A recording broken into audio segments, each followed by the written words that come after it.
Dicas de saúde, beleza e comportamento você ouve no Saúde e Bem-Estar.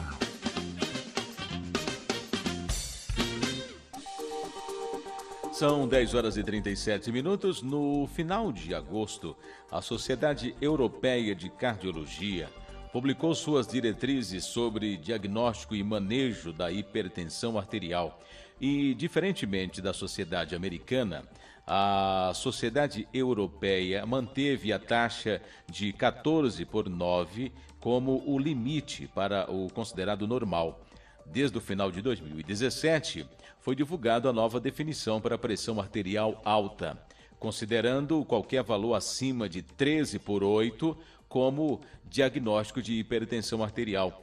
O mundo se colocou em alerta, pois, diante de tal definição, metade da população passa a ser considerada hipertensa. Entretanto, ambas sociedades concordam com a necessidade da prevenção e também dos hábitos saudáveis para todos os hipertensos. E para falar sobre este assunto, hoje aqui no programa nós vamos conversar com a cardiologista clínica do Hospital Moriá, doutora Fátima Dumas Sintra. Doutora Fátima, bom dia. Oi, bom dia, Léo. Explica aqui para o nosso ouvinte, para a gente começar esse bate-papo, o que é hipertensão arterial, doutora? Então, a hipertensão arterial, ela é a elevação mantida dos níveis pressóricos em mais de uma situação, quer dizer, tem que ser mantida, né? O que hoje em dia está em bastante discussão é qual seria o valor ideal, Sim. né? Realmente, a Sociedade Americana, no finalzinho de 2017, estabeleceu como valores igual ou superiores a 13/8 como valores já diagnósticos de hipertensão arterial. Sim. E aí a Sociedade Europeia fala também de 14/9. Exatamente, que, diga-se de passagem, é condizente com a nossa sociedade. A sociedade brasileira Sim. também ainda utiliza o valor 14/9. No fundo, essa discussão de 13/8, talvez seja até uma 13/8 ou 14/9, seja uma discussão talvez não frutífera. Porque o que a sociedade americana, reduzindo esse valor, ele quis mostrar é que realmente existe uma necessidade de instituição de medidas preventivas precoce, né? Então, não que já preciso começar com remédio ou tomar, mas muito possivelmente eu possa instituir mais precocemente medidas relacionadas a hábitos de vida de tal forma que eu minimize os efeitos, digamos assim, deletérios da hipertensão arterial, né?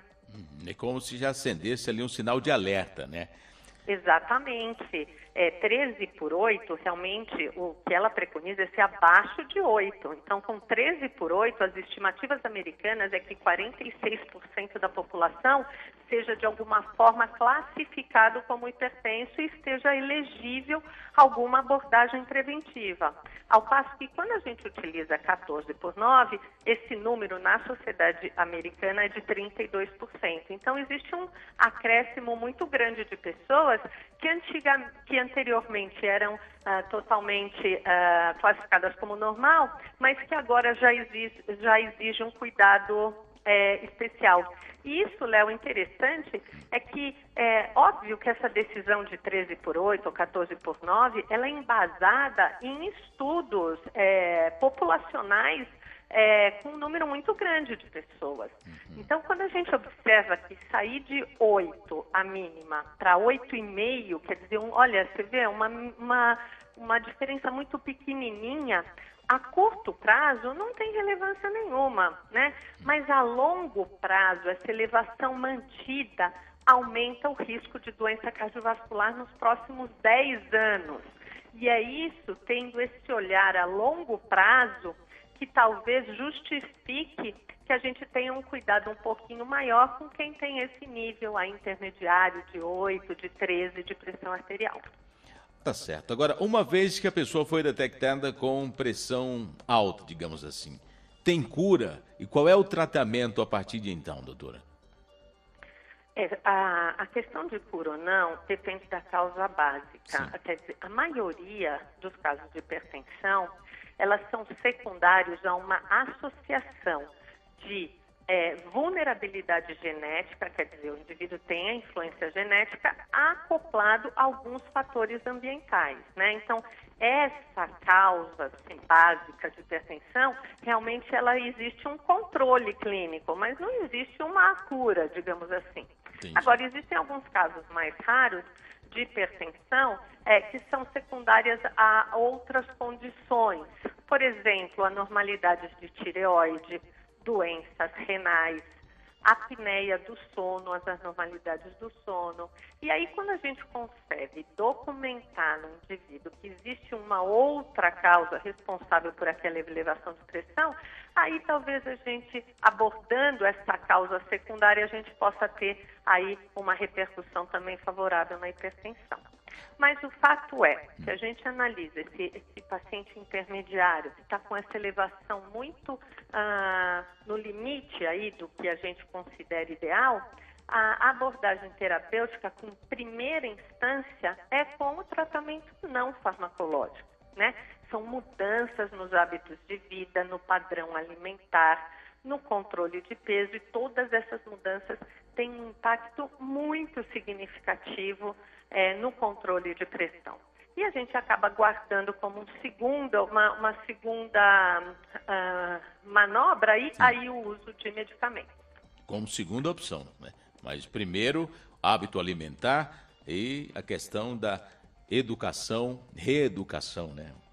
Caminhada, o pessoal diz que é muito bom, né, doutora? Fazer uma caminhada, começar já se precaver nesse sentido. Agora, tem gente que diz assim, eu fui diagnosticado com um problema de pressão, mas diz que não sentia nada, quer dizer, não tem sintoma, doutora? Ou tem algum tipo de sintoma? Pois é, exatamente por isso que a hipertensão é traiçoeira, Léo. Porque quando a gente está com uma dor, a gente tem uma adesão ao tratamento porque eu preciso me livrar daquele sintoma.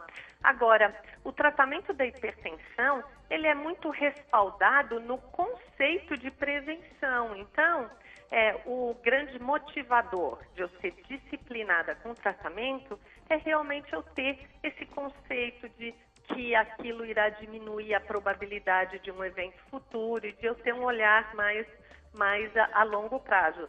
Porque o sintoma, ele pode acontecer sim nos casos de elevação aguda, né? Então, fiquei muito nervosa e subitamente elevei muito a pressão, aí eu posso ter cefaleia, posso ter náusea, falta de ar, tontura, o zumbido no ouvido ali também pode acontecer com uma certa frequência, mas é nesses casos dessas elevações agudas. No dia a dia, a pessoa que já vivencia essa pequena elevação já cronicamente, o sintoma deixa de existir, ela se sente bem, mesmo sendo portadora de hipertensão. Agora, quem é que está mais propenso a ter hipertensão, doutora? As pessoas mais propensas, Sim, você diz? as pessoas mais propensas, digamos assim. Então, os hábitos de vida aí é o que acabam ditando muito a ocorrência de hipertensão. A começar pelo consumo excessivo de sal, Léo. Essa alimentação rica em sal, ela é um fator muito importante aí de ocorrência de hipertensão arterial. Eu só queria fazer um comentário, porque tantos anos atendendo em consultório, e às vezes meus pacientes falam, mas eu não ponho nada de sal na comida, a minha comida é totalmente sem sal, mas eu só gostaria de alertar que o sal da comida, às vezes, ele não é o grande vilão aí da dieta. Por exemplo, às vezes a gente vai comer um queijo, mussarela, né? Sim. Ela é riquíssima em sal.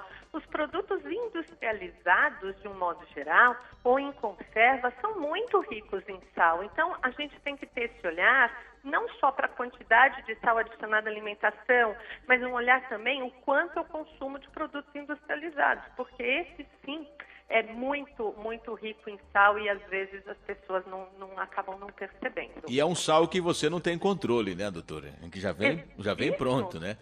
Exatamente. Então, às vezes a gente acha que não está comendo sal, porque eu não adiciono, ou eu faço uma comida bastante saudável nesse aspecto, mas uma pizza de mussarela já consumiu aí uma quantidade de sal muito excessiva, né?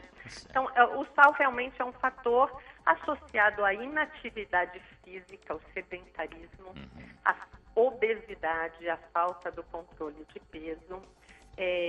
Hoje a gente sabe que as anormalidades do sono, Léo, dormir muito pouco, por qualquer motivo, eventualmente do trabalho, etc., ou aquelas pessoas que têm apneia, que roncam. Então, o impacto não só na quantidade, mas na qualidade do sono também pode contribuir aí para a elevação da pressão arterial.